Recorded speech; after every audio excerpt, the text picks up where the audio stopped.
Estamos estudiando hace un tiempo estamos estudiando la serie Siendo Formados y hoy día nos corresponde la lección número 8 que les decía yo recién que se titula ¿Qué sucedió en Edén? Pero es la parte 2.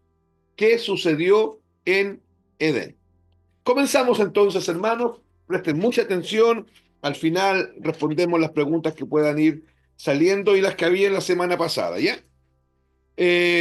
Vamos a decir primero, hermanos, para retomar donde quedamos la vez anterior, que es muy necesario, hermanos, es muy necesario que nosotros, como discípulos de Cristo, que nosotros como hijos del Señor, que nosotros como gente que hemos experimentado el nuevo nacimiento, podamos entender y comprender de manera clara, hermanos, qué fue lo que pasó cuando el hombre comió del árbol del conocimiento del bien y del mal. ¿Ya? Aunque llevamos, yo hoy día pensaba cuántos años que el Señor nos ha mostrado esto, son más de 18 años, 20 años que llevamos hablando de la muerte de Cristo en la cruz y todas las implicancias que tiene, pero esto que hoy día vamos a ver es sumamente necesario que nosotros lo comprendamos.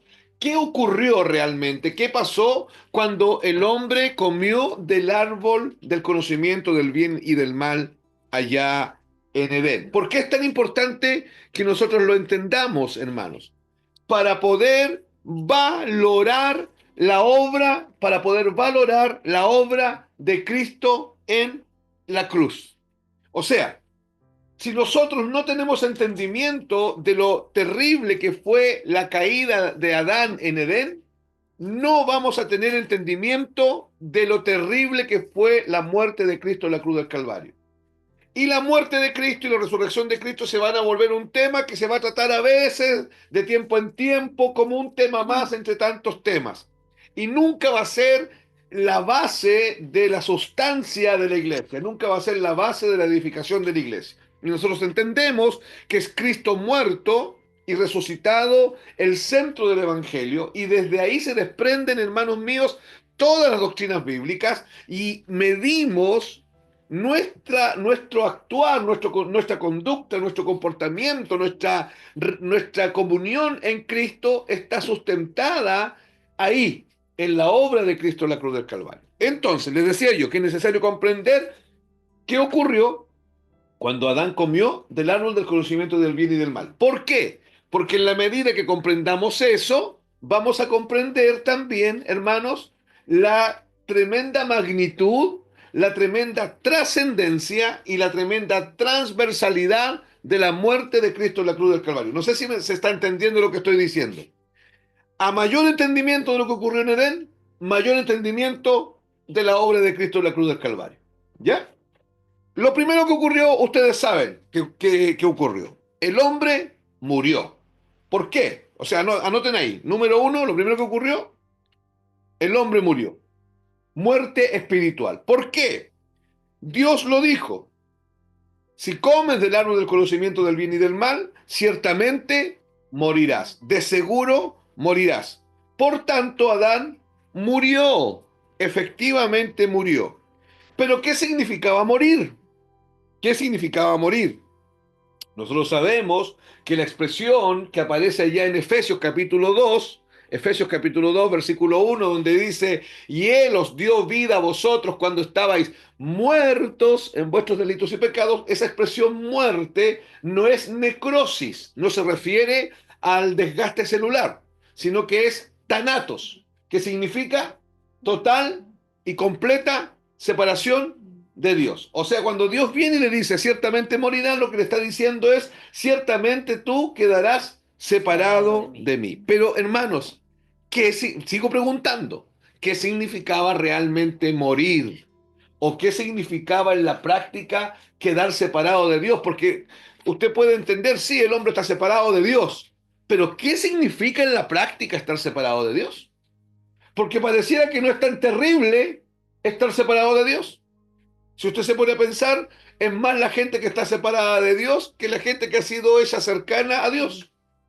¿cierto? Entonces pareciera que no es tan terrible y de repente pareciera inclusive que estar separado de Dios es como más, es un poquito mejor porque parece que nos va un poquito más bien, no tenemos tanta complicación en la vida.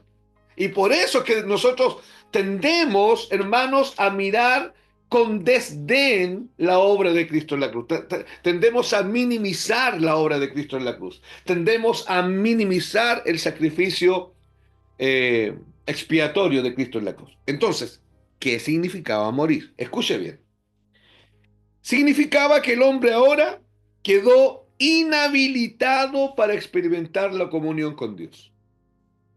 Que el hombre esté muerto espiritualmente significa que está inhabilitado de experimentar la comunión con Dios.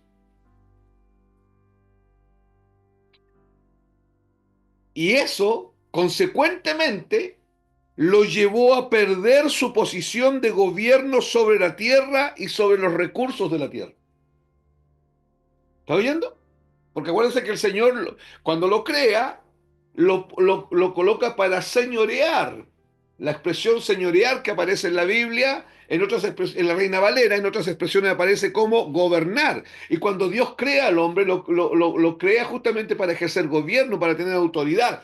Pero al morir, al quedar separado, queda inhabilitado de poder tener comunión con Dios, eso por un lado. Y segundo, queda como acto consecuente, pierde el gobierno de los recursos de la tierra, porque quedó muerto, quedó separado de Dios. En la Biblia, hermanos, muerte es separación. Pero no se olvide de esas dos cosas.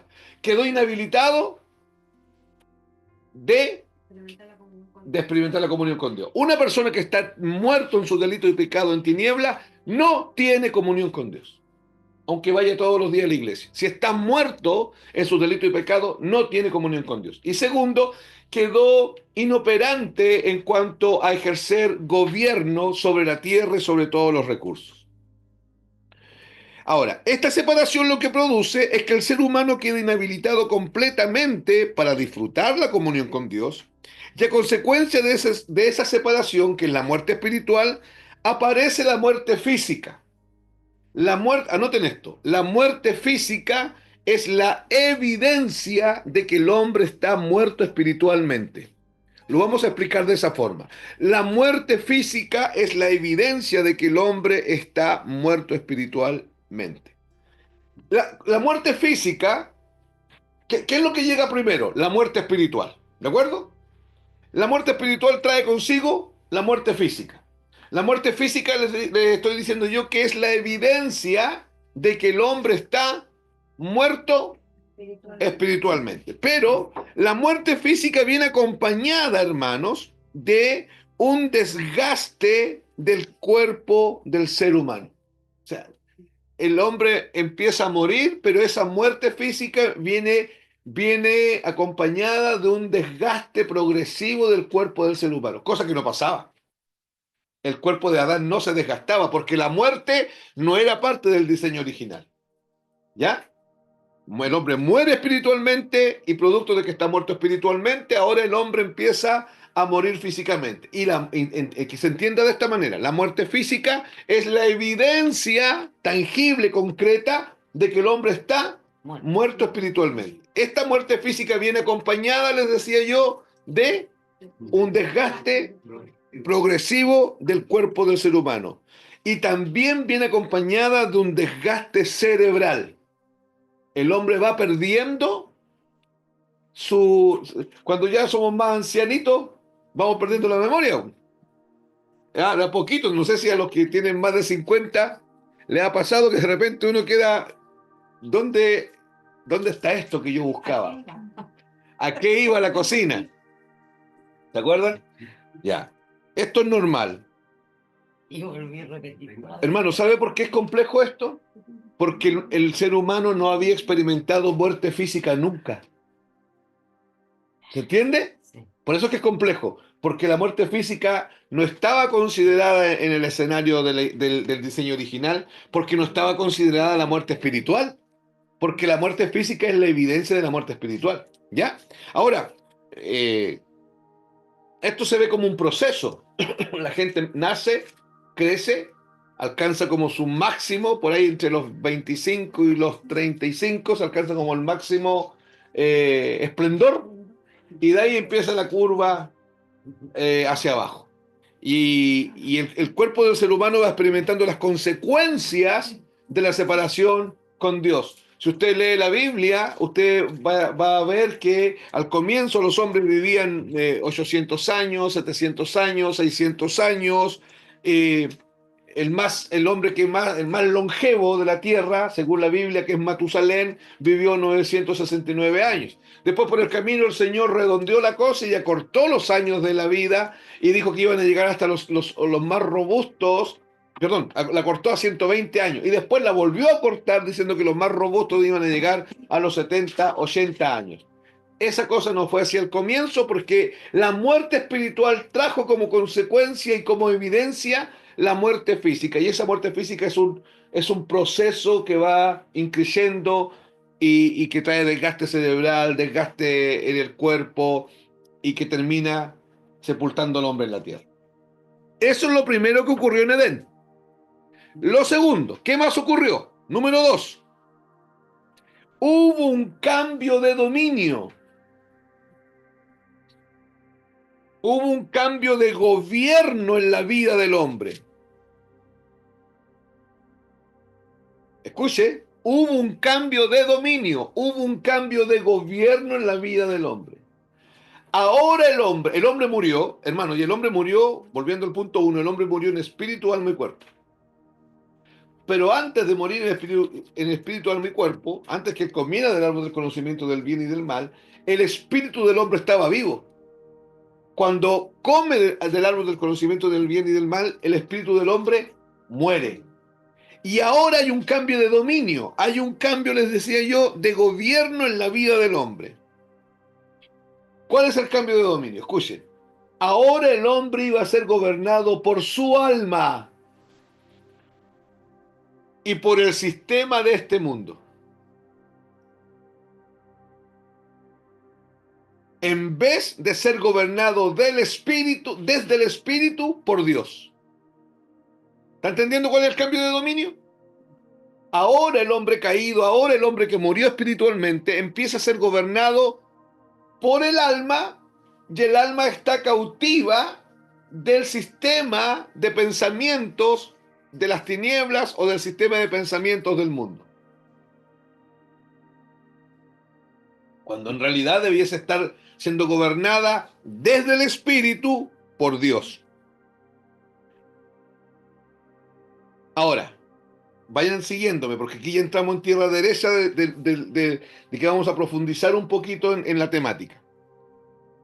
Eso ¿hacia dónde nos llevó eso como humanidad? Eso empezó a hacer que el ser humano dependiera de cosas externas para intentar satisfacer el vacío interno. ¿Me escuchó? Las cosas externas, el hecho de que ahora hubo un cambio de dominio, ¿cierto? Ahora el hombre es gobernado desde su alma por el sistema de pensamientos del mundo, cuando en realidad debiese estar siendo gobernado desde el espíritu por Dios. Pero como murió, hubo un cambio de dominio. Esto hizo que el hombre ahora encontrara o buscara satisfacción desde las cosas externas para poder satisfacer el vacío interno, vacío que se da por la ausencia de la presencia de Dios en su existencia. Dios no está ahora en comunión con él. No hay comunión con él. ¿Por qué? Porque hubo un cambio de gobierno. Por eso es que es tan importante lo que logró Cristo en la cruz, por hermano. ¿Ya? Usted no sé si está viendo cómo estamos comprendiendo de manera práctica qué significa estar separado de Dios. Sí, estar separado de Dios no significa que Dios está aquí y el hombre acá. Significa eso, pero no es tan simplón ¿Cómo es? Significa primero que el hombre en su estado de muerte espiritual está inhabilitado de tener comunión con Dios. Segundo, que perdió todo el gobierno que se le había dado sobre la tierra y sobre los recursos de la tierra. ¿Qué significa además? Que ahora el hombre, hubo un cambio de dominio, un cambio de gobierno, ahora el hombre es gobernado desde su alma, pero por el sistema del mundo, cuando en realidad debiese estar siendo gobernado desde el espíritu por Dios, pero ahora es gobernado desde su alma. Esto nos lleva a otra cosa que es peor, que el hombre ahora para poder satisfacer la necesidad interna, el vacío que tiene, porque Dios ya no está en el escenario, busca cosas externas para traer satisfacción a su vida. Y le decía yo, por eso es tan importante lo que logró Cristo en la cruz, porque muchos hablan hoy, hablan en predicaciones y en libros, en canciones, de lo que tenemos que lograr porque simplemente no se ha entendido lo que Cristo ya logró.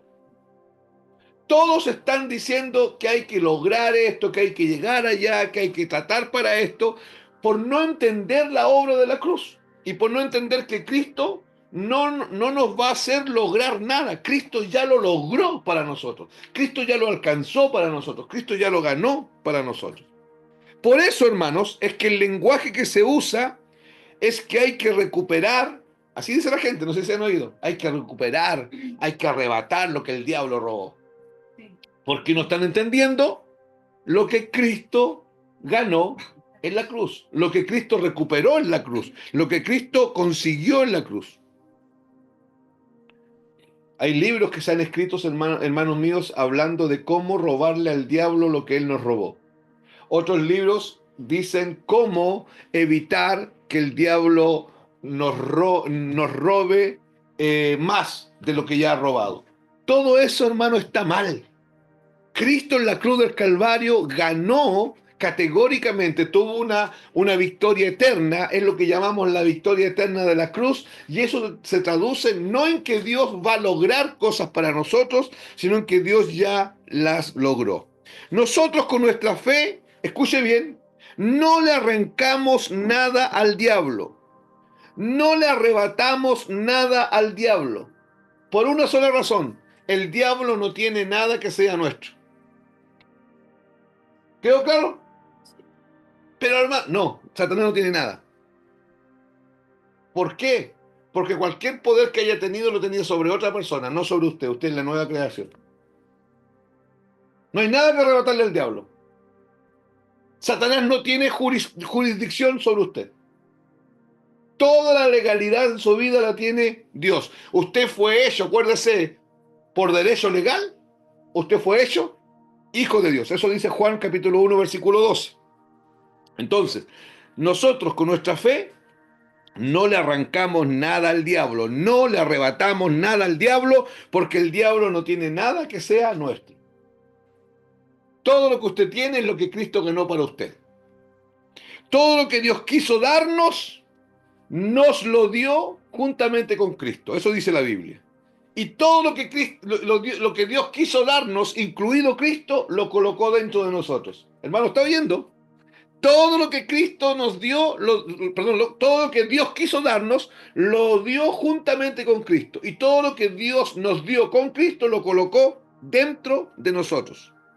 Es ilógico pensar que Cristo está en mí, escuche, y que mi sanidad está fuera de mí. Va a chocar en nuestra mente este asunto, pero si nos dio todas las cosas con Cristo Jesús, y Cristo Jesús mora dentro de mí, y se me dio todo con Cristo Jesús, incluida la sanidad. ¿Dónde está la sanidad? En Cristo. ¿Y dónde está Cristo? En mí. En mí. Entonces tenemos que ser llevados por Dios a esa realidad. Porque en la cruz, por la llaga de Cristo en la cruz, todas las enfermedades fueron curadas. Pero es un asunto de revelación y de entendimiento. ¿Se entiende? Lo que yo necesito que que veamos lo que Cristo ganó, que no nos conformemos con, bueno, ya, si el Señor decide que esté enfermo, está bien, pero la enfermedad vino con parte del Señor, la ganó, ganó la salud. Por eso Pablo le dice a Gallo, yo quiero que tengas salud, así como que seas prosperado en todas las cosas y que tengas salud, así como prospera tu alma. Me está siguiendo? Todo lo que usted necesita, la paz que usted necesita está dentro de usted. Usted no necesita pedirle paz al Señor. Cuando usted le dice, Señor, dame paz, usted no está entendiendo lo que pasó en la cruz. Entonces, ¿cómo hay que orar? De otra manera, hay que cambiar los tiempos verbales. Hay que decir, Señor, que la paz que está en mí te manifieste. Dame paciencia, Señor, que ya no aguanto a este hijo mío. No pida paciencia, y la paciencia está. Se la dieron juntamente con Cristo Jesús. ¿Me está siguiendo? Y lo colocó dentro de nosotros. No puedo arrebatarle mi sanidad al diablo.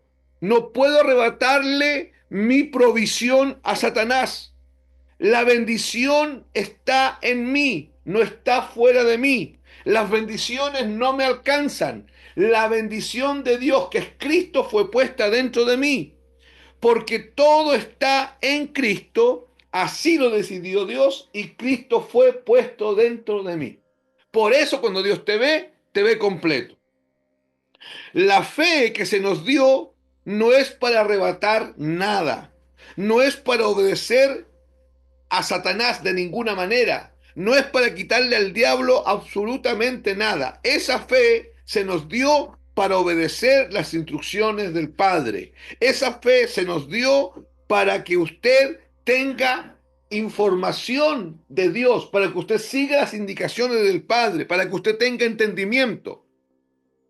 Todo lo que Dios me quiso dar, hermano, todo lo que Dios me quiso dar, lo puso dentro de mí. ¿Qué hay fuera para nosotros? Nada. Porque, hermano, entienda, así dice el texto, que se nos dio a Cristo Jesús y juntamente con Cristo Jesús todas las cosas. ¿Cuál es el texto, hermano? No lo tengo aquí, después te lo doy, Kika. ¿Ya? Pero es importante que no nos olvidemos de eso. Por eso, no entender la obra de la cruz nos lleva a todo esto que usted escucha por ahí, que se arrebata, que hay que hacer declaraciones, que no, que parece que Satanás anda metiendo la cola. ¿Han oído eso, no? Sí. Satanás metió la cola aquí, la metió por acá, la metió por allá. ¿Ha oído eso de repente, no? Ya, ya, hermanos. Sí, probablemente lo hace, pero no en tu vida.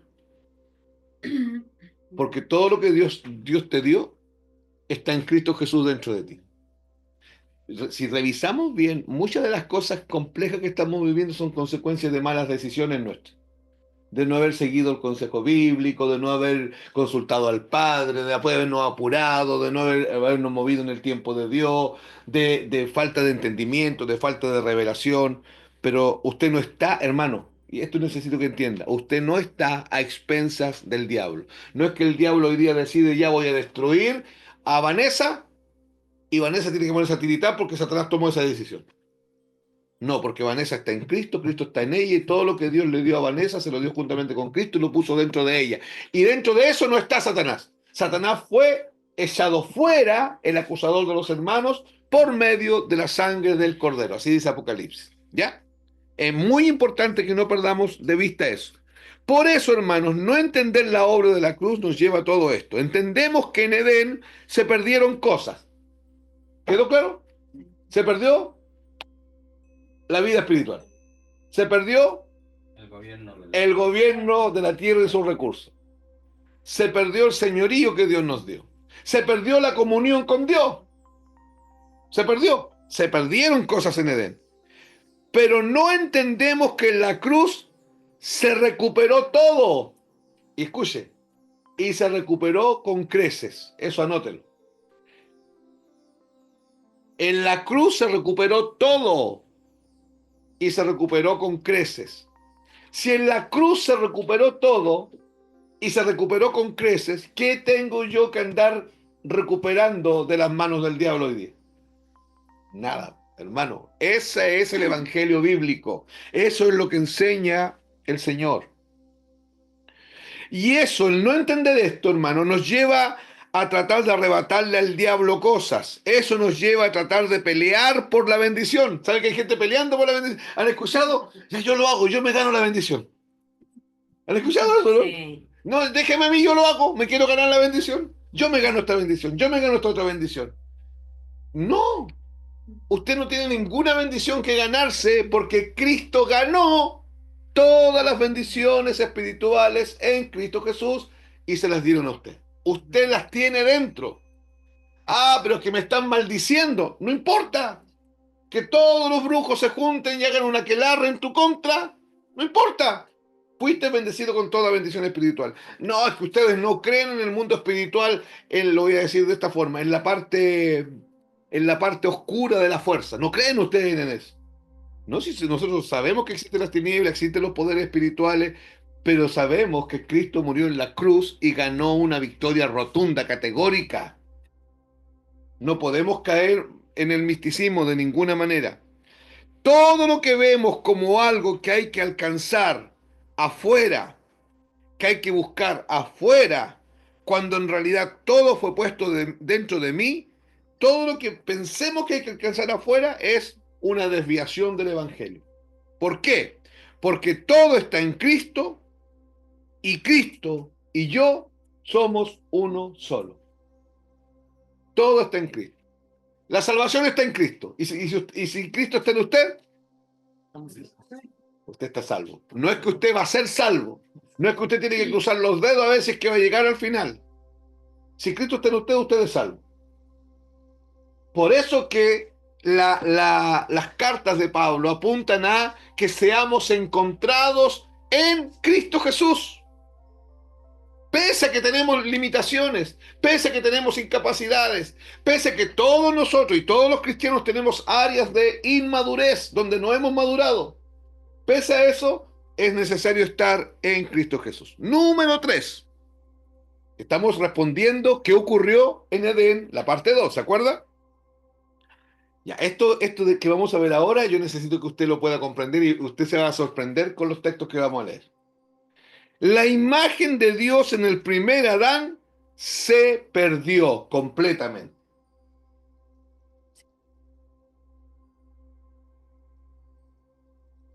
Se desdibujó.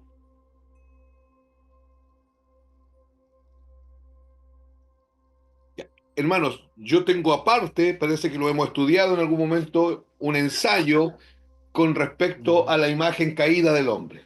Y en ese ensayo yo dejo claro que el hombre no, que la imagen de Dios en el hombre no está en un estado moribundo, sino que cayó completamente. La imagen de Dios en el primer Adán se corrompió y cayó completamente.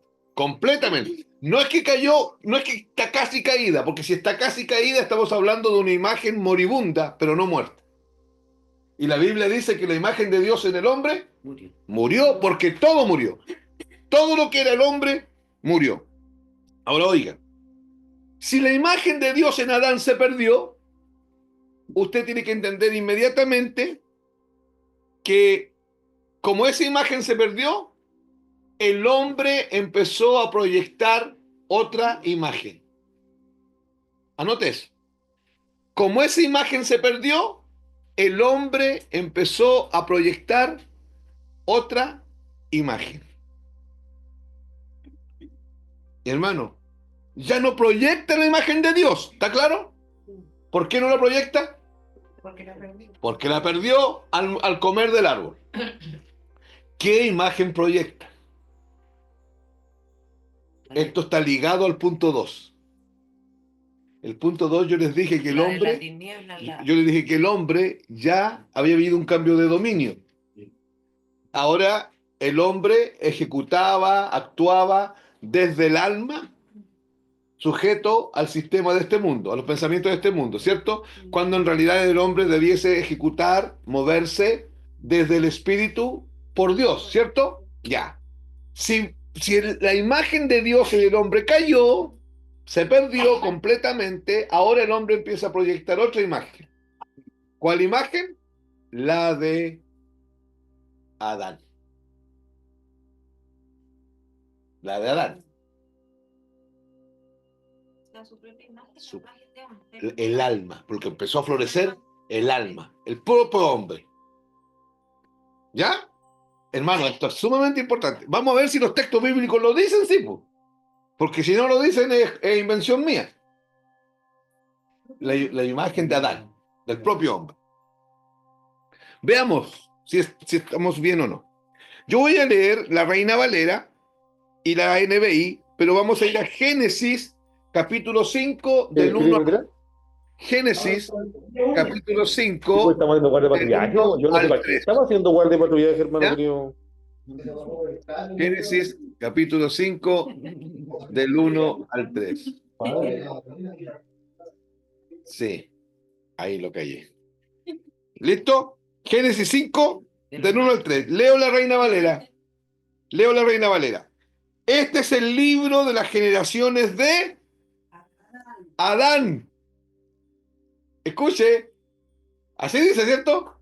Este es el libro de las generaciones de Adán. El día en que creó Dios al hombre a semejanza de Dios lo hizo. ¿Qué está diciendo el texto? Que hizo el hombre a semejanza de Dios. Está hablando de Adán, ¿cierto? Sí. Y que cuando Adán fue creado, ¿cómo fue creado? A imagen de Dios. Verso, verso 2. Varón y hembra los creó y los bendijo. Y llamó el nombre de ellos Adán. Adán. El día en que fueron creados. Y vivió Adán 130 años y engendró un hijo a su semejanza, conforme a su... Ah, ¿lo logran ver? Sí. ¿Lo logran ver?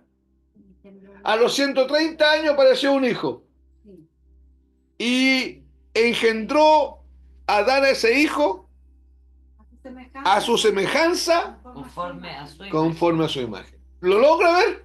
¿Que hubo un cambio? ¿Qué imagen empezó a proyectar Adán? Su imagen. Propia imagen. Cuando había sido creado a imagen de Dios para proyectar la imagen de Dios. Pero como murió, la imagen de Dios se perdió. Ese texto, hermano, subrayenlo.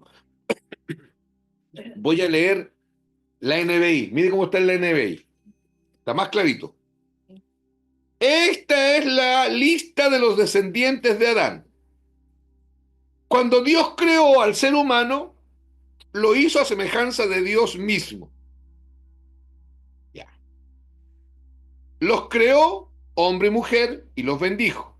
El día que fueron creados los llamó seres humanos. Cuando Adán llegó a la edad de 130 años, tuvo un hijo a su imagen y semejanza. Lo llamó Set. Si pierden la imagen de Dios, eso es lo que ocurrió con Adán. Se perdió la imagen de Dios y empezó a proyectar la imagen de él mismo, la imagen de Adán. Pero ahora con una carga que no existía.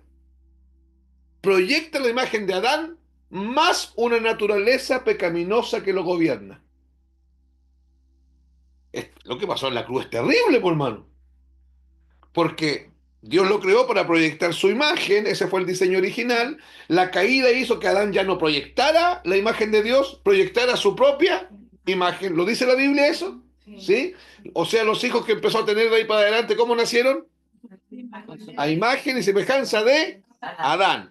Pero además de eso se le cargó la naturaleza pecaminosa, la naturaleza pecaminosa quedó de por medio, y la naturaleza pecaminosa, es traspasada a toda la humanidad. Eso lo vemos en Romanos 5:12. ¿Se acuerdan cuando dice que por un hombre entró el pecado al mundo y luego el pecado trajo a la existencia la muerte? Se refiere a la muerte espiritual. Y la muerte pasó a todos los hombres. Cuando decimos que la muerte pasó a todos los hombres, usted tiene que entender que la imagen de Adán en el hombre pasó a todos los hombres, porque ya no había imagen de Dios en los hombres, porque la imagen de Dios en el hombre se perdió cuando Adán comió del árbol. ¿Qué más ocurrió en Edén? Número 4. Esto es tema de debate, pero nosotros, por el entendimiento que tenemos, lo tenemos claro. Se pierde la dignidad del ser humano. Se pierde la dignidad del ser humano. Como consecuencia de no tener la imagen de Dios. Se pierde la dignidad del ser humano. Como consecuencia de no tener la imagen de Dios en él. ¿Dónde vemos eso? Lo vemos en dos partes. No lo vamos a leer ahora, pero yo voy a hacer una explicación cortita. En dos partes. Lo vemos en Génesis capítulo 6 y lo vemos en toda la historia del hombre. Génesis capítulo 6 y lo vemos en toda la historia del hombre. Dios dice, hermanos, y que quede claro, Dios no está renunciando absolutamente a nada. Pero Dios dice y deja claro, viendo el pecado de la humanidad y en lo que el ser humano se había convertido, que el hombre se pervirtió a un grado máximo. En Génesis 6, usted se va a encontrar con un relato terrible, que es el relato del diluvio. Y que Dios ve que la humanidad había llegado a un grado de maldad y de perversión tan grande que había que raer de la faz de la tierra a los seres humanos.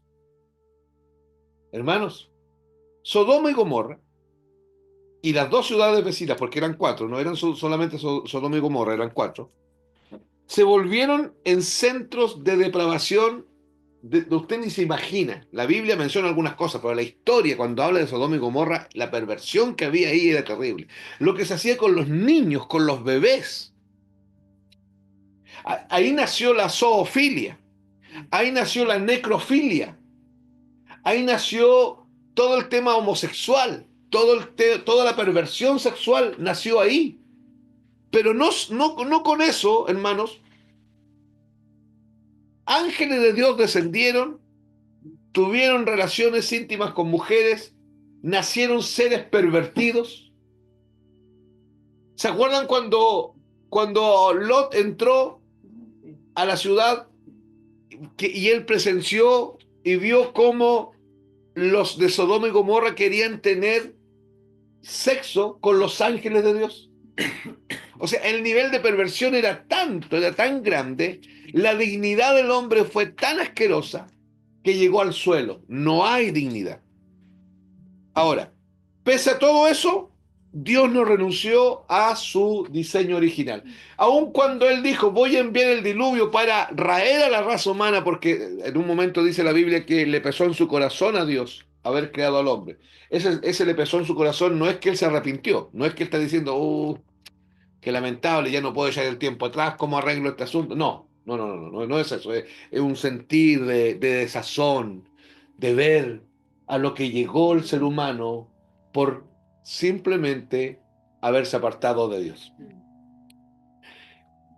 Pese a todo eso, él no renunció a nada y apartó juntamente con Noé a 8 personas para seguir con el diseño original. Hermano, ¿por qué mandó a construir el arca para salvar a los animales y salvar a esas 8 personas? Para seguir con el diseño original. Él no renunció. Dios aseguró en el arca para asegurarse que el ser humano siguiera hacia adelante porque había que llevar a cabo el diseño original. Que Cristo fuese el todo en todos. Dios preservó a los que creyesen el mensaje de salvación de Noé con respecto al arca en ese sentido, dejando claro Dios que Él no iba a renunciar a lo que Él quería. No se olvide entonces, hermanos, Génesis capítulo 6 y toda la historia. Hoy día, hermanos, hoy día hay ciudades en el mundo donde Sodoma y Gomorra quedan chiquititas. Hoy día lo que se hace, lo que hace la gente con dinero, con los niños. No sé si ustedes han oído de la trata de blancas, si han oído la cantidad de niños que se pierden en todos los países para juegos sexuales, la depravación que hay. Hay lugares en ciudades grandes de Europa donde se juntan niños y se crían niños y se les entrena para pervertirlos. Cuando el niño es una bendición. Tener un niño en una casa es una bendición. Pero a tal grado ha llegado esto. Por eso le digo yo que tenemos como evidencia Génesis 6 y toda la La historia historia del hombre. del hombre. ¿Qué más se perdió?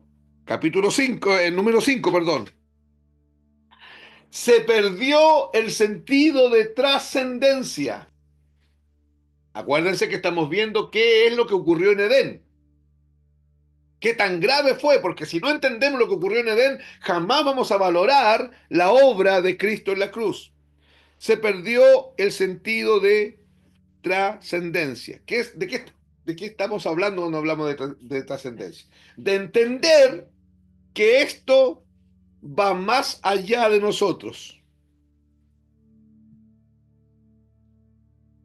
Hermanos, el hombre se volvió un ente individualista y un ente temporal. La temporalidad trajo la superficialidad. Oiga, hoy día por ahí andan algunos exponentes de lo superficial. Conversar con alguien superficial es terrible, ¿eh? Porque una persona superficial es imposible hablar alguna cosa profunda. No se puede. Porque todo es superficial, pero la superficialidad nace con la temporalidad y la temporalidad nace con que el hombre olvidó este sentido de trascendencia, de que todo es más que nosotros, que hay algo más grande que nosotros. Eso más grande que nosotros es Cristo, su gloria, su iglesia. Y se perdió el sentido de trascendencia. Por eso la famosa frase, comamos y bebamos, temporal. Vivamos acá. Hay gente que dice, yo vivo el día. Yo vivo el día. Las canciones de los cantantes, que hay que vivir la vida, hay que vivir la vida. Esto no es vida. Esta es una existencia sin Dios, pero no es vida.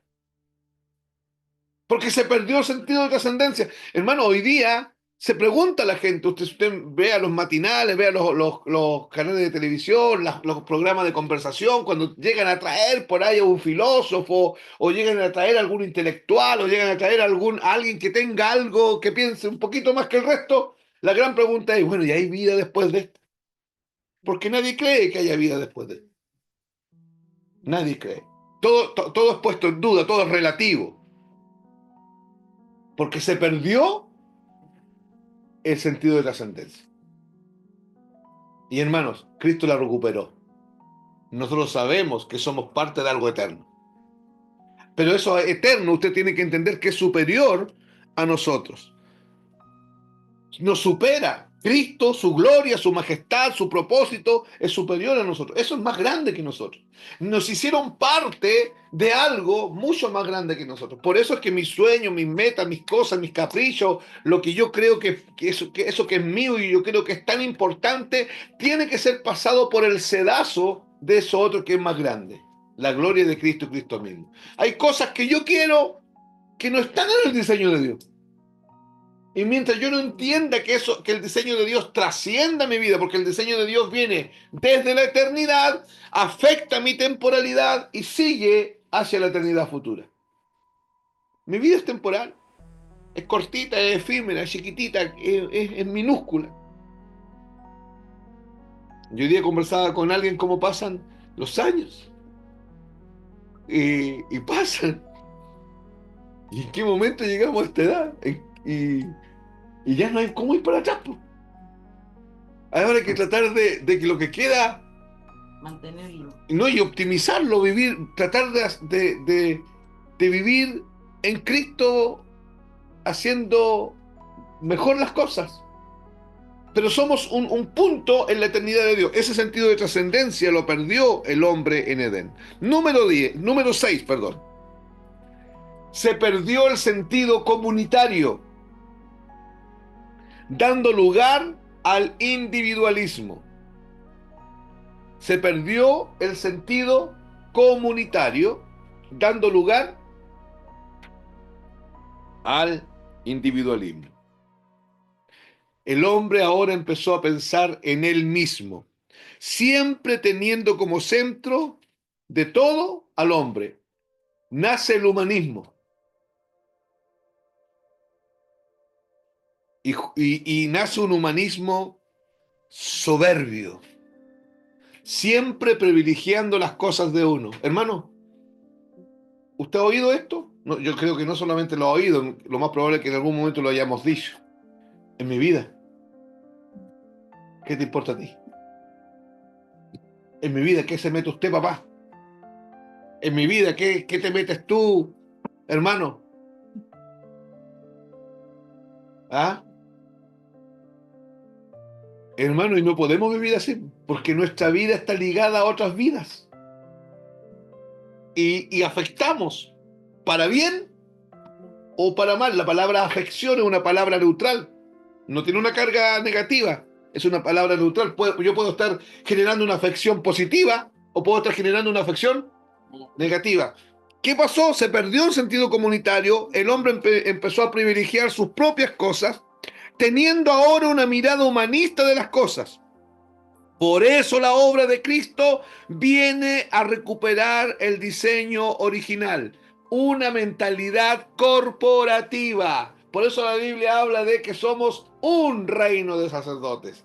Por eso la Biblia habla de que somos miembros los unos de los otros. Por eso la Biblia habla de que somos miembros y parte del cuerpo de Cristo. Por eso la Biblia dice que estamos para soportarnos los unos a los otros, orar los unos por los otros, exhortarnos los unos a los otros, sostenernos los unos a los otros. ¿Se entiende por qué existe todo eso? Porque lo que hizo Cristo en la cruz fue recuperar la mirada colectiva, la mirada comunitaria. Por eso es que nos puso en su cuerpo como miembros. Por eso, hermanos, es que en la iglesia nos exhortamos. Por eso es que somos llevados a la humildad para preguntarle al hermano, hermano, quiero hacer esto, ¿qué piensas tú? Por eso es que hay consejería, por eso es que existe el discipulado bíblico, que el discipulado no es control ni manipulación ni nada de eso, es protección, es conversar, hablar, preguntarle. El dedo chico el meñique le pregunta al cordial, mira, quiero hacer esto, ¿qué piensas tú? ¿Cómo lo ves tú? Ayúdame a definir, ayúdame a tener claridad en esto. No vivimos nuestra vida solos. Es que estoy acostumbrado, hermano. He tomado mis decisiones solo siempre. He decidido sola siempre. Sí, de acuerdo, pero en tinieblas. En la luz no es así. En la luz conversamos, cotejamos, preguntamos. ¿Ya? Porque siempre, este es un principio universal, dos cabezas piensan más que una y piensan mejor. Cristo viene a recuperar el diseño original y nos lleva a una mentalidad corporativa. Nos lleva a salir del individualismo, del egocentrismo. No se trata de mí, se trata del cuerpo de Cristo. No se trata de mí, se trata de la iglesia del Señor. No se trata de mi deseo, se trata del deseo de Dios y de cómo, como cuerpo, vamos a colaborar con ese deseo, con esa intención original. Hermanos, no soy yo colaborando con el propósito eterno, somos nosotros colaborando con el propósito eterno. Amén. Hermanos, todo esto significa, todo esto ocurrió en Edén. Mi pregunta ¿es grave o no? Todo esto significa estar separado de Dios. ¿Es grave o no es grave, hermanos? Es terrible. Es terrible porque toda la raza humana ha estado en esta condición y la raza humana que hoy día pisa la tierra está en esa condición. Todo esto ocurrió en Edén, pero ahora se nos hace necesario entender qué fue lo que pasó en la cruz. Porque, ¿qué ocurrió realmente en la cruz? Acuérdense que yo les dije en dos reuniones atrás me parece, que cuando hablamos de la cruz parte en el Getsemaní. ¿Te acuerdas? ¿Qué ocurrió en el huerto del Getsemaní? En todo ese proceso que Cristo tuvo que experimentar hasta el momento que gritó Tetelestai e inclinó la cabeza y entregó el Espíritu. ¿Qué ocurrió realmente? Ya tenemos claro lo que ocurrió en Edén, pero ¿qué ocurrió en el Gólgota? ¿Qué ocurrió allí en el Calvario? Lo primero que vemos es que se muestra de forma categórica que Dios Padre nunca renunció a su propósito. Así como no renunció en el diluvio y guardó a 8 personas para preservar a la raza humana y seguir adelante con el diseño original, aquí en el Calvario es una muestra categórica de que Él no renunció a su propósito. Nunca Dios renunció a su diseño eterno. A pesar de que Adán dejó la embarrada y a pesar de que la humanidad en el momento del diluvio llegó a grados de decadencia terrible, a pesar de que Israel, con ser tan testarudo, tan contumaz, a pesar de todo eso, Dios nunca renunció. Escogió seguir adelante con su plan. Él lo diseñó desde antes de la fundación del mundo, desde antes que se iniciase Génesis 1, desde antes que Él declarase sea la luz, Él ya había pensado en el diseño original. Él decidió que nosotros, la iglesia, fuésemos su imagen en la tierra, porque Cristo en la cruz vino a recuperar la imagen que Adán perdió. Porque dice Colosenses 1:15 que Él, Jesús, es la imagen del Dios invisible. Él tiene el poder de convertir la supuesta derrota de la cruz en la victoria eterna de la cruz. Él incluso mejoró la posición del ser humano por medio de Cristo. Antes, el hombre no tenía la vida de Cristo dentro. Hoy día tiene la vida de Cristo dentro.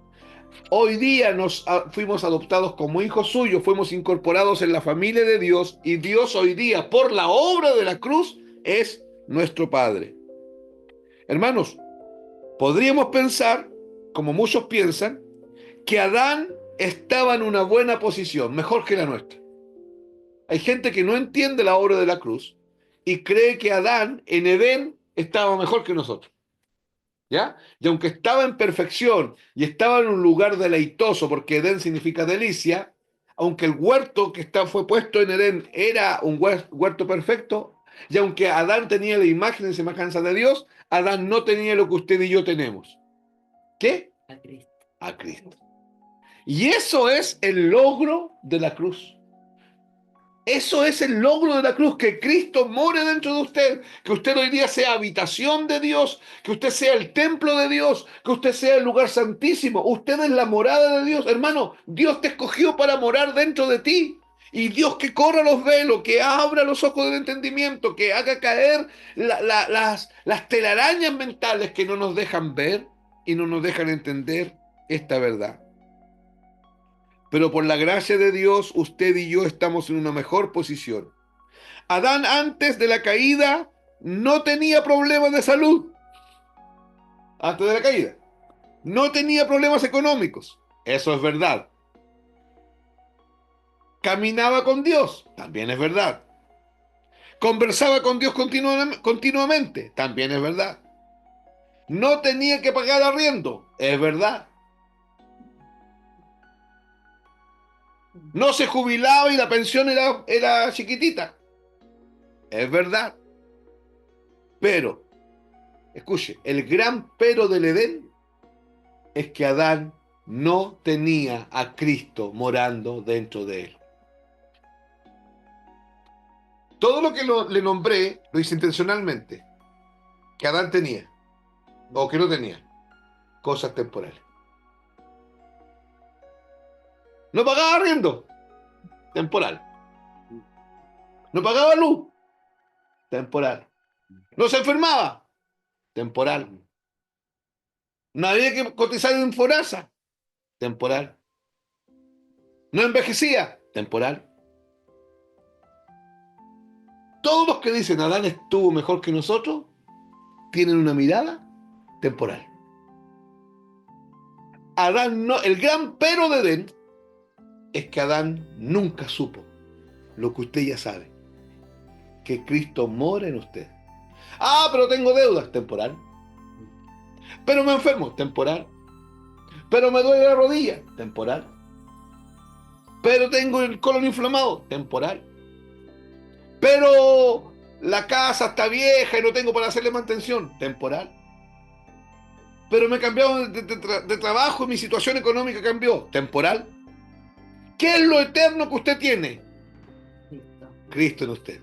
Y con Él, todas las Cosas. temporales. Las visibles y las invisibles. Para Dios no es problema. Si el problema lo tenemos nosotros, nuestro entendimiento. Y mientras no caigan estas barreras mentales que tenemos, que nos dejan, nos impiden ver la cosa como Dios la ve, por eso que necesitamos renovar el entendimiento. Pero no tenía la vida de Cristo y nosotros tenemos la misma vida de Cristo en nosotros, que quiere expresarse y manifestarse, porque por eso esa vida te vino a habitar, porque Él se quiere manifestar. Gálatas 3:15.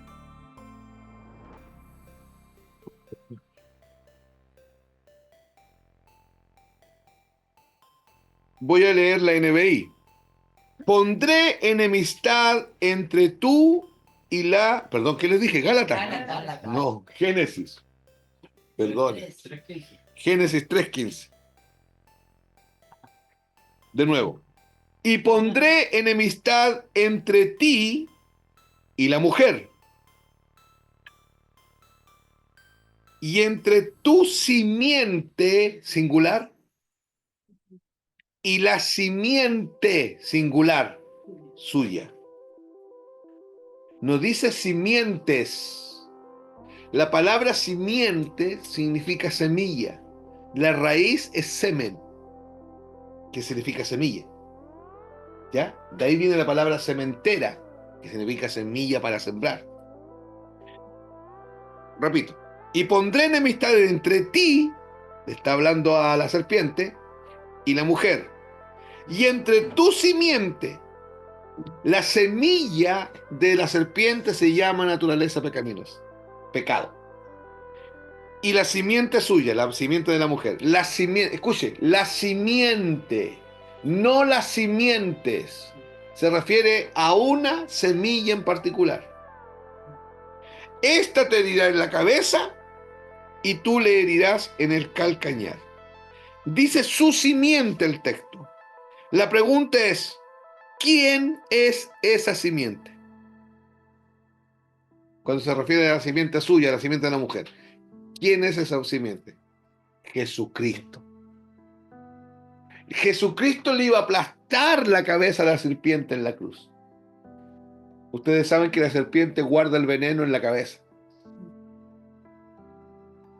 Pero mientras Jesucristo aplastaba la cabeza de la serpiente, la cabeza de la serpiente le alcanzó a dar la mordida del calcañar, que es el pago de Cristo en la cruz por todos nuestros pecados. ¿De acuerdo? Pero mientras la serpiente no mordía, Cristo lo aplastaba para siempre, hermanos. Le quitaba todo el poder que tiene para meterle pecado al hombre. Por eso es que la naturaleza pecaminosa fue totalmente extirpada. ¿Qué dice? Ahora sí, vamos a Gálatas 3:16. ¿Qué dice Gálatas 3:16? Dice, leo la Reina Valera. Ahora bien, a Abraham fueron hechas las promesas y a su simiente. No dice y a las simientes. Estoy leyendo el texto, no estoy explicando. Vuelvo a leer. Gálatas 3:16. Vuelvo a leer. ¿Ya? Leo. Ahora bien, a Abraham fueron hechas las promesas y a su simiente. No dice y a las simientes, como si hablase de muchos, sino como de uno. Y a tu simiente, la cual es Cristo. Aquí la Biblia lo explica, lo dice, ¿cierto? De manera explícita. ¿Cuál es la simiente? Cristo. Cristo, no Abraham, no la raza humana, porque no son las simientes, sino que la simiente. Voy a leer cómo está la NBI porque les va a quedar más claro. Miren, ahora bien, las promesas se le hicieron a Abraham y a su descendencia. La escritura no dice y a los descendientes, como refiriéndose a muchos, sino y a tu descendencia, dando a entender que esa descendencia es uno solo, que es Cristo. La simiente prometida en Génesis 3 es Cristo. El Mesías ya estaba anunciado acá en Génesis 3. Y lamentablemente el pueblo de Israel se la pasó mirando al futuro, esperando al Mesías, esperando un reino terrenal. Por eso no lo pudieron ver y reconocer cuando Él apareció, porque el Mesías vino para establecer un reino diferente, vino para establecer un reino espiritual, vino para establecer el reino de Dios, que es un reino superior a un reino terrenal y temporal. Porque un reino terrenal podía sacarles de la esclavitud de Roma, pero el reino espiritual, el reino superior, lleva al ser humano a ser parte del cumplimiento del propósito eterno del Padre. Y el reino, escuche bien, el reino superior, el reino espiritual, lleva al ser humano a ser la imagen de Dios en la tierra. Porque Cristo en la cruz recuperó la imagen de Dios que el hombre perdió. Por eso es que cuando recibimos a Cristo, y Colosenses 1:15 dice que Cristo es la imagen del Dios invisible, y cuando recibimos a Cristo y nacemos de nuevo, Cristo viene a morar dentro de nosotros. Pero ¿quién es Cristo? En el contexto que estamos hablando. Colosenses 1:15. Y Él es la imagen del Dios invisible. ¿Quién es Cristo? La imagen del Dios invisible. Ya, cuando recibo a Cristo, entonces, ¿quién entra dentro de mí? La imagen de Dios. ¿Y los cristianos qué tienen dentro de ellos? La imagen ¿De quién? de Dios. Entonces Cristo recuperó lo que Adán perdió allá en Edén. Recuperó la imagen de Dios que perdió.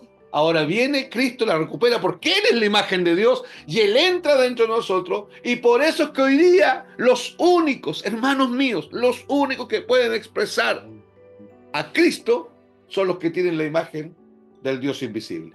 O sea, Cristo mismo dentro de nosotros. Porque Cristo es la imagen del Dios invisible.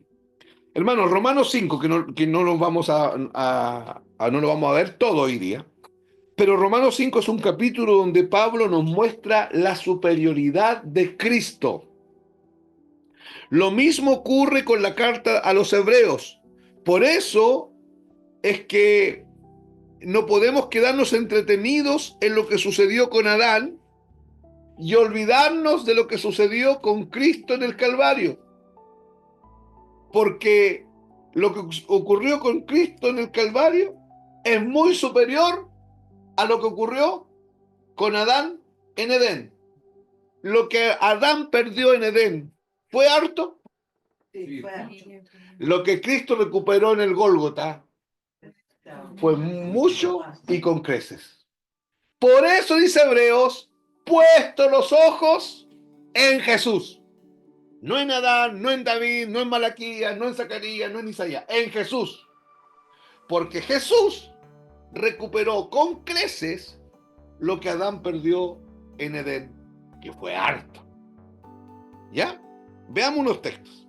Romanos 5:16, vamos a leer varios. Leamos primero Romanos 5 del 16 al 18. ¿Listo? Reina Valera. Y con el don no sucede como en el caso de aquel uno que pecó. Ese uno que pecó es Adán, el primer Adán, ¿de acuerdo? El don es Jesucristo. para que entiendan el texto. El don es Jesucristo. ¿Escucharon el texto, no? Romanos 5:16. ¿Ya? Leo. Y con el don, ¿quién es el don? Ya. Y con el don no sucede como en el caso de aquel uno que pecó. ¿Cuál fue ese uno que pecó? El primer Adán. Ok. Porque ciertamente el juicio vino a causa de un solo pecado para condenación. O sea, el pecado de Adán trajo condenación a toda la raza humana. Pero el don, ¿quién es el don? Jesucristo, vino a causa de muchas transgresiones, todas las transgresiones de la raza humana, pero él vino para justificación. Verso 17. Pues, si por la transgresión de uno solo reinó la muerte, ¿ya? Por la transgresión de uno solo, ¿qué pasó? Reinó la muerte. Mucho más. Diga conmigo, mucho más. Mucho más. Pero dígalo con ganas. Porque esa es la intención de Romanos 5, hermanos. Romanos 5 nos quiere dejar claro que aunque lo que pasó en Edén fue terrible, lo que pasó en el Gólgota fue mucho más glorioso. ¿Ya? Dice, mucho más reinarán en vida por uno solo. Reinarán en vida. Ese reinarán es basileión, ¿ya? Que no tiene que ver con tener 5 casas en la playa. No tiene que ver con que vamos a ser alcaldes, gobernadores y presidentes de las naciones. Tiene que ver con la expresión de Cristo en este mundo. ¿De acuerdo? No se distraigan.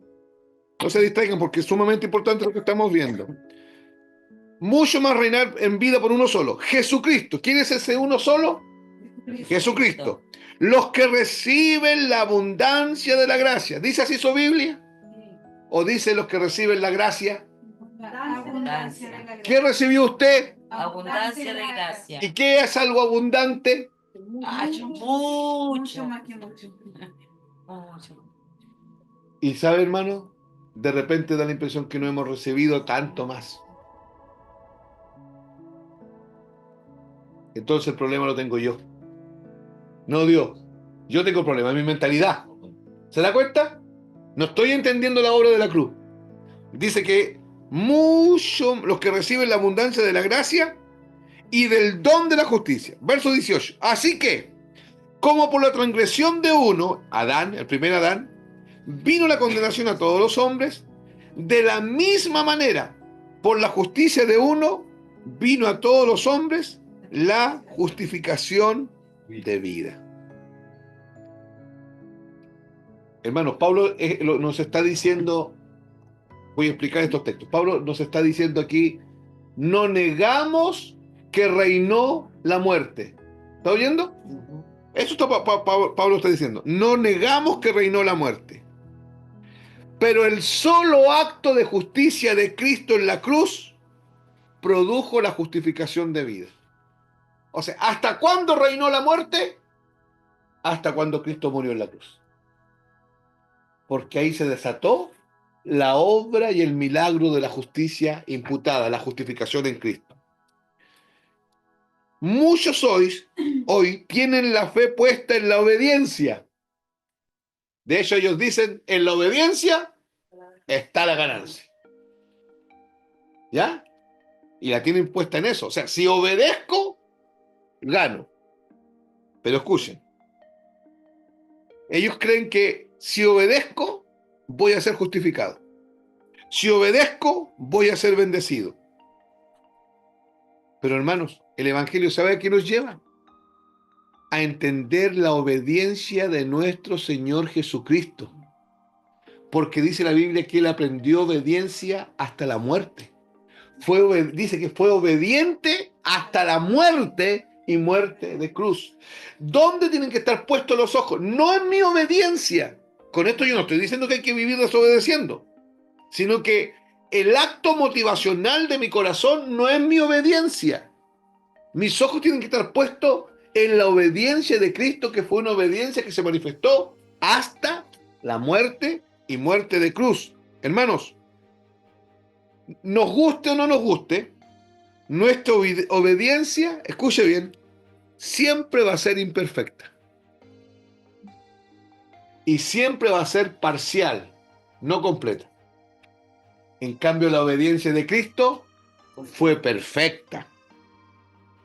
Por mucho que amemos a Dios, escuche esto, por mucho que amemos a Dios, por mucho que queramos seguir sus instrucciones y ser obedientes a sus mandamientos. ¿Me está siguiendo la idea? ¿Usted ama a Dios? Sí. Ya, por mucho que lo amemos, ¿usted quiere seguir las instrucciones del Señor? Por mucho que queramos seguir sus instrucciones, ¿usted quiere ser obediente a sus mandamientos? Y por mucho que seamos obedientes a sus mandamientos, nuestra obediencia, escuche bien, y no lo decimos como una excusa. Yo no lo estoy enseñando como una excusa, porque no es una excusa. Nuestra obediencia, aún queriéndolo hacer bien, nuestra obediencia es imperfecta. Por muy sincera que sea. Es que no podemos llegar a la obediencia que tuvo Jesús. Entonces mi obediencia no Ese sirve. nivel de Entonces mi obediencia no puede ser la base de la justificación. Mi obediencia no puede ser la base de la bendición. No, yo no puedo creer que por mi obediencia yo voy a ser bendecido. ¿Se entiende lo que estoy diciendo? Por eso que hice la aclaración. No es una excusa, porque estamos llamados a obedecer. Pero la obediencia no soy yo obedeciendo. Es la vida obediente de Cristo manifestándose y expresándose en mí, porque su obediencia es perfecta. ¿Se acuerdan que yo le decía el otro día que podríamos hoy día estar obedeciendo algo con la motivación incorrecta? Ahí está la imperfección. Yo podría decir, oh, qué obediente la hermana aquí, es lo que está haciendo. Pero yo no conozco el corazón de ella. Yo estoy viendo un acto, ¿no? ¿Se entiende? Entonces, ¿quién es el que sabe si estamos obedeciendo o no, realmente? Dios. Dios. Y lamentablemente salimos alcanzados porque nuestra obediencia es imperfecta. No buscamos desobedecer, porque la naturaleza que nos habita no busca desobedecer. Pero el alma que está en un proceso de transformación, lamentablemente a veces nos lleva a desobedecer, ¿sí o no? Sí. Porque estamos en un proceso de transformación. De ahí que se hace tan importante que yo deje de mirarme a mí y que yo empiece a mirarlo a él. Que yo deje de mirar, oh, que soy obediente en esto. Yo obedezco más en esto que la Rebeca. Porque así nos miramos. Oh, que soy obediente yo sí que soy obediente. Es importante que yo me deje de mirar a mí, porque mi obediencia, insisto, es imperfecta. Y empieza a mirar la obediencia de él, que fue una obediencia perfecta y que fue obediente hasta la muerte y muerte de cruz. Escuche.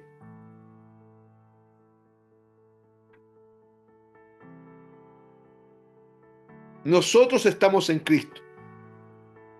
Y ahora escuche esto. Esto es lapidario, sí. No porque hemos sido obedientes. Estamos en Cristo por gracia. Y estar en Cristo me tiene bendecido con toda bendición espiritual. Si yo estoy en Cristo por gracia, entonces estar bendecido con toda bendición espiritual también es por gracia. No es la consecuencia de mi obediencia. Perdónenme, hermanos amados, pero eso es lo que enseña el Nuevo Testamento, eso es lo que enseña el Pacto Eterno, eso es lo que enseña en las cartas de Pablo, de Pedro y de Juan. Es la obediencia de Cristo. Sino porque Él fue obediente hasta la muerte y muerte de cruz. Eso enseña el Evangelio. Nosotros estamos completos no porque hemos sido obedientes, sino porque Cristo fue obediente. Es su obediencia la que me da seguridad. Es su obediencia la que me da confianza, la que me hace estar en paz. Soy completamente libre, no por mi obediencia, sino porque Él fue obediente hasta la muerte y muerte de cruz. ¿Se está entendiendo la idea, hermanos? Yo disfruto de su gracia, no por mi obediencia, sino que por su obediencia. Yo puedo ver la provisión de Dios no porque soy obediente, sino porque Él fue obediente hasta el final. Porque como dice Timoteo, aunque nosotros seamos infieles, Él permanece fiel. Esa obediencia la mostró el Señor desde su niñez. Desde su niñez fue obediente. ¿Te acuerdas cuando lo vimos el domingo, cuando se escapó para el templo y le preguntan los papás dónde estaba casi ahí? ¿Cuál fue la respuesta de él? En los negocios de mi padre me conviene estar. Ahora, ¿cuáles eran los negocios de mi padre? El propósito eterno del Padre. Ahí yo tengo que estar ahí porque yo soy obediente a mi Padre. Yo no hablo nada que no le escucho a mi Padre. Yo hablo de lo que oigo de mi Padre. Yo vine a hacer lo que mi Padre dijo. Hermano, fue obediente, escúcheme bien, fue obediente hasta la cruz, pero en el Getsemaní pasó algo. Fue obediente hasta la cruz, pero en el Getsemaní hubo un momento ahí que se mostró con mucha claridad. Escuche, algunos han dicho que fue en un momento de debilidad de Jesús. No, yo no veo eso. De verdad que yo no veo eso. Yo veo que ese es el momento que Dios lo abre, nos permite ver el corazón de Cristo para ver qué tan obediente era. Porque mire lo que pasa. Jesús dice, enfrentado a un entendimiento de lo que venía. Él había venido a morir, ¿cierto? A lo suyo vino, a su objetivo, a morir, a la misión por la cual él fue enviado. Pero en el Getsemaní está a unas horas de morir. Y él logra ver la copa de la ira. Él logra ver que se va a enfrentar a llevar no solo mi pecado, y hermano, mi pecado ya es mucho, pero no solo el mío. El de los dos ya es suficiente. Es suficiente, ¿cierto?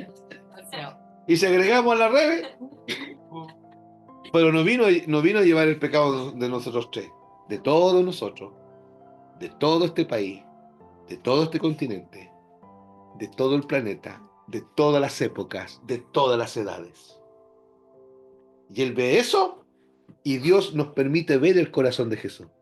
Y en el corazón de Jesús, Jesús dice así: Padre, si se puede, que pase de mí esta copa, este cáliz amargo que tengo que beber. Y aquí Dios nos muestra, nos revela qué es lo que había en Jesús. Perfecta. Obediencia. Hermano, aquí no hay un momento de debilidad. Aquí lo que Dios está haciendo es, ¿quieren ver quién es Jesús? Enfrentado al peor momento de su vida. Y miren cómo responde. Pero que no se haga como yo quiero, sino como tú quieres. Aquí Él está hablando del llamado que Él tiene, de aquello para lo que fue escogido. Por eso debemos poner la mirada en la obediencia perfecta del Señor, porque no hubo ningún momento de imperfección en su obediencia, ya que esa es la base, escúchame bien hermano, de mi comunión con el Padre. Mi comunión con el Padre es perfecta, porque la obediencia de Cristo es perfecta. ¿Cómo está la comunión, hermano? Regulequean. Perfectamente, Mauro. Hermanos, tu comunión con el Señor no puede estar sostenida en tus emociones. Porque a veces andamos bien y a veces andamos mal. Somos medio bipolares, ¿cierto? Estamos contentos, bien, victoriosos. No llega una mala noticia, ligerito se nos... Por abajo todo la... No descendemos. Entonces mi comunión no puede estar basada en mis estados de ánimo. Mi comunión no puede estar basada en que hay días que sí, que oré harto y otros días que no oré nada.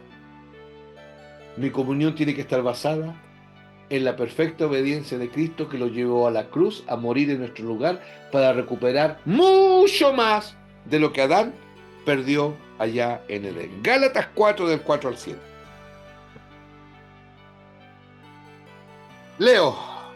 Voy a leer la NBI, Gálatas 4 del 4 al 7.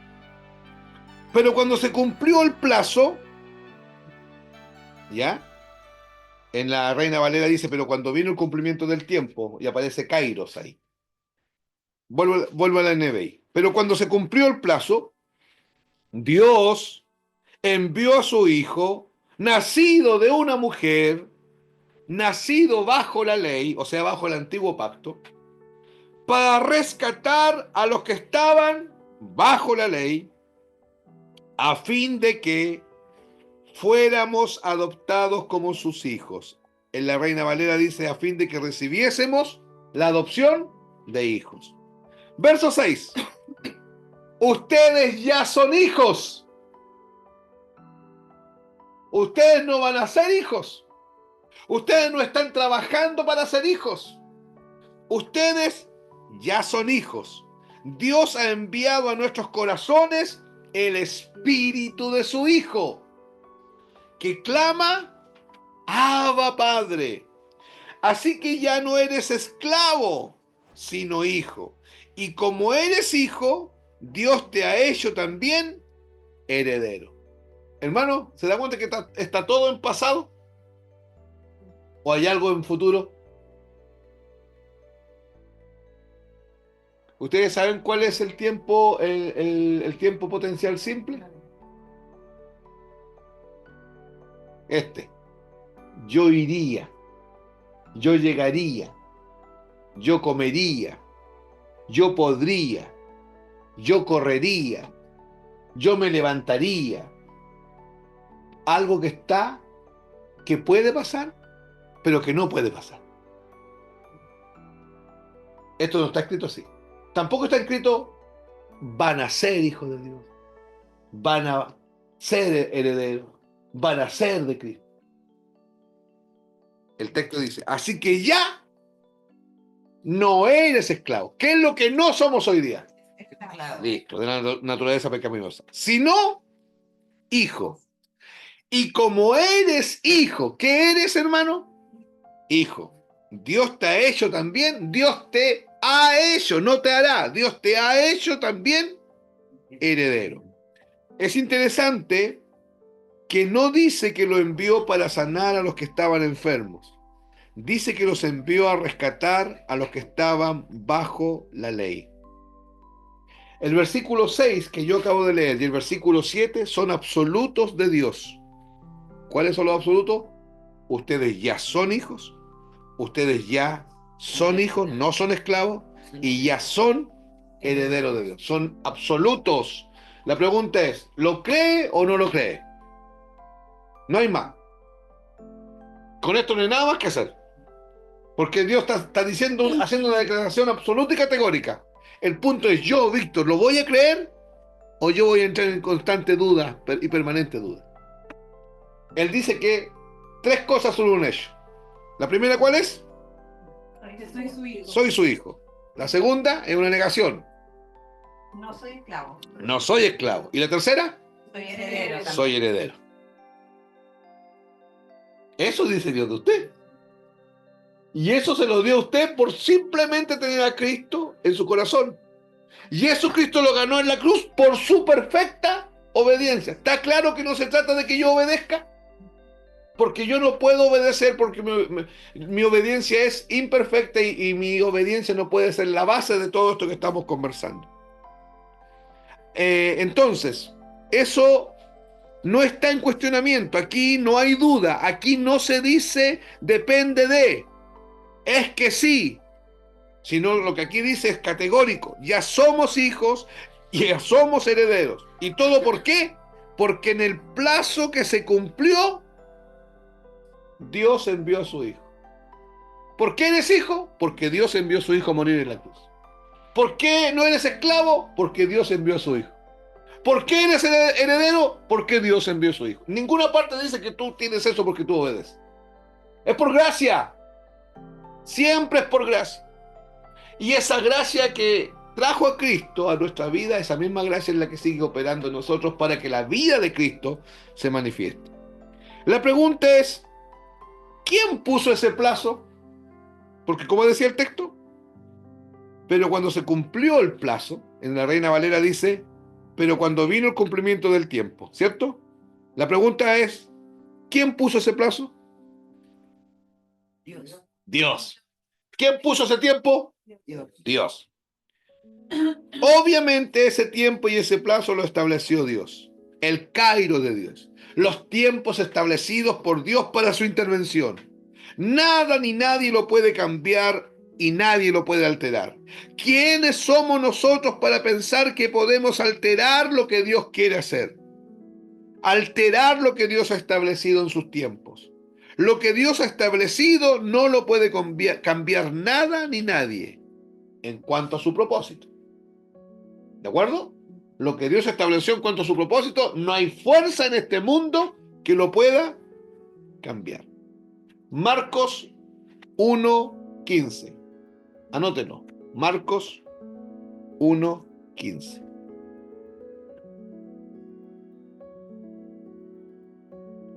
Reina Valera. Diciendo, el tiempo se ha cumplido y el reino de Dios se ha acercado. Arrepentíos y creed en el Evangelio.